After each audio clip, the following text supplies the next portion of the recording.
Now that we've learned the basic concepts of sets, let's solve a few problems to understand how these ideas are used in practice. We'll solve 3 examples step by step and see how to approach each question logically. Let's begin with the first problem.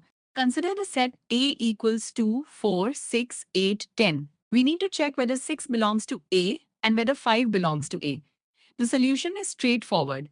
Since 6 is present in the set, we say 6 belongs to A. However, 5 is not present in the set, so 5 does not belong to A.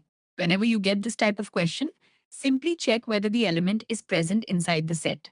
If it is present, it belongs to the set, otherwise, it does not. Now let's move to the second problem.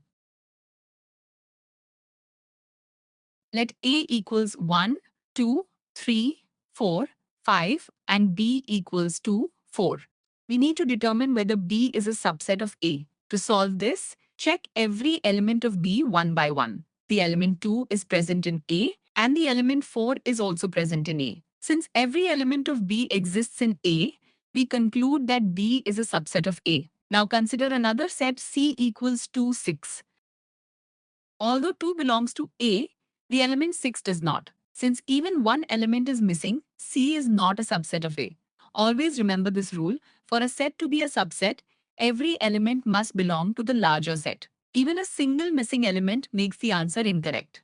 Now let's solve a third problem involving set operations. Let A equals 1, 2, 3, 4 and B equals 3, 4, 5, 6. First, find the union of A and B. The union contains every unique element from both sets. Combining both sets gives 1, 2, 3, 4, 5, 6. Notice that 3 and 4 are written only once because sets never contain duplicate elements. Next, find the intersection. The intersection contains only the common elements. Since both sets contain 3 and 4, the intersection is 3, 4. Finally, find the difference. A minus B contains elements present in A but not in B. Therefore, A minus B is 1, 2. Similarly, B minus A contains elements present in B but not in A, giving 5, 6. This shows that A minus B and B minus A are different, so the order is always important.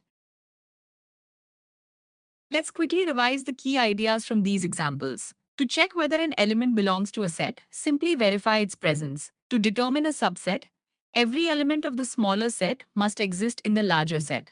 For set operations, remember that union combines all unique elements, intersection finds only the common elements, and difference keeps only the elements that belong to one set but not the other.